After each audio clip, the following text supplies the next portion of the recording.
Want to hear the most annoying sound in the world?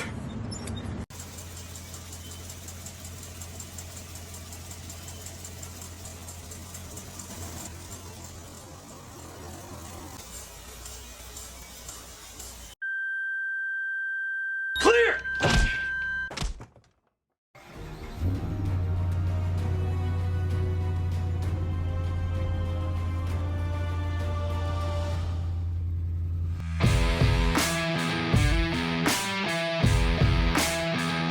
All right, hey guys, welcome to Hemi Garage Hacks. I'm Dave. We have hacks for your Hemi, for your garage or shop, and hacks for your life. I just want to tell you what we're about, kind of what you're going to see on this channel, and the goal of it. We have some cool inventions. Well, we've got this invention, but we have 5 or 6 other ones that we want to share.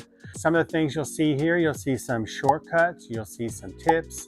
We'll have some entertaining videos. We want to be able to share with you guys what stuff you've had that solved problems. I want to build a community of people that enjoy Hemis, cars.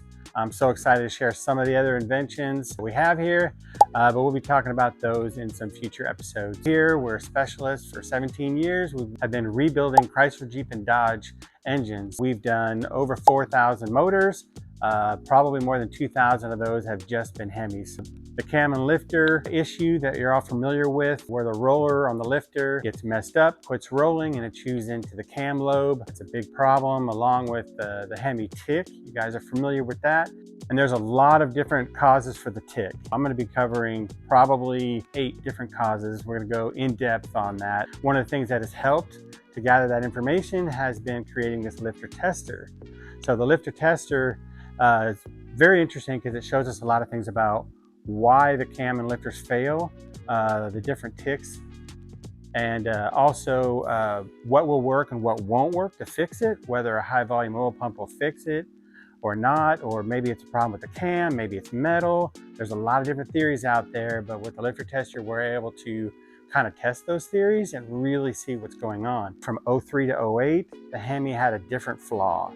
It had issues with the valve seats dropping because of the cylinder heads were aluminum and the valve seats are steel. They expand at different rates with heat. The valve seat would drop in and you'd have, all of a sudden you just have a misfire, or you'd hear clatter. Sometimes the seat would drop all the way in. It was a big mess of the piston, the cylinder, the head. When they redesigned the block and redesigned the engine in 2009, they really didn't have that issue. Had a new issue, which is the cam and lifter issue. We've been doing these Hemis for a long time. One of the things I noticed was when we first started doing the 2009 and newer Hemis, it used to be I could go to the dealership and I could get a camshaft for it for $78. Shafts went from $78 to $350. A little bit sucky for the people that have Hemis. They were going to discontinue the Hemi, and now they're going to start it back up. I'm interested to see if there's going to be any redesigns in the block that will keep this cam and lifter issue from happening.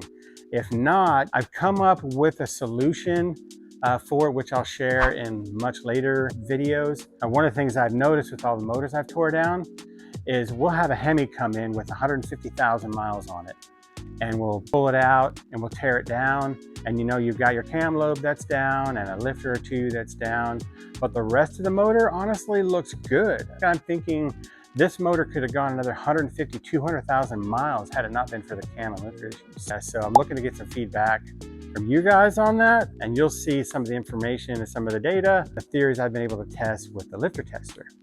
So that's going to be the benefit of having this. I'm looking forward to kind of sharing it with you. Without further ado, let's walk out to the lifter tester and I'll show you a little bit about what's going on. So this is my shop. We're here in Tulsa. Like I said, we've been doing this for 17 years. We do a ton of Ram trucks, but Chrysler 300s, Challengers, Chargers, Jeep Grand Cherokees. I mean, anything with a Hemi pretty much is what we do. Now, here's our tester. Now, as you can see, we've got some holes cut in the top. We've got some holes drilled here. This allows us to see how much oil is getting where, or how much oil isn't getting where it's supposed to get. We have some holes cut in the top here. We can actually see everything that's going on. There's been a lot of really cool things we've been able to learn through this process. So it's all run by an elevator motor, and it rotates the engine at 700 RPM to manipulate the oil pressure here, I can run it anywhere from 20 psi to 80 psi. Perfect for testing theories about if a high volume oil pump actually does help or not. I know some of the answers to that. I'll share those on later videos. We're not going to go too in depth on this right now. In future videos, I'll be covering like how we set this up, everything that it shows. Mainly this helps to identify bad lifters. That's the whole reason I created this. I was tired of installing engines and then having to pull it back out or pull head off to swap out a lifter that was ticking. It just got super old. Some of you guys are gonna relate with me on that one. Another thing we can do with this is we can actuate these MBS solenoids, and you can actually see the effect of whether it helps with the oiling or not. You can also see when you actuate the MBS solenoid, you'll see these stop moving. Now, we're not gonna do any of that today.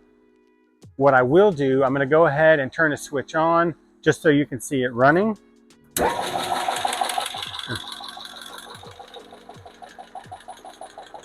So now we have it up here about 70, 75 psi. It started out kind of loud, but it's quieting down. You can tell we have a lifter that's giving us the noises. I have a way of finding out exactly which lifter is doing that. This thing has saved me so much time and so much money. I'm looking forward to getting a lot of suggestions from you guys about different tests that we should do, experiments we should do. I want to be able to figure out what happened from 03 to 08, and then when they redesigned the block to accommodate VVT, why from that point on. Because I feel like the Hemi is a very good motor. I feel like it could last a long time if you don't have valve seats dropping out of it, if you don't have cam and lifters failing. A lot of stuff we're going to cover. And a lot of stuff that this thing reveals, which is awesome. I'm excited to share with you guys. So like, share, please subscribe, and let's build a community so that we can get to the bottom of these things and just learn from each other. I'm Dave. This is Hemi Garage Hacks. We'll see you on the next one.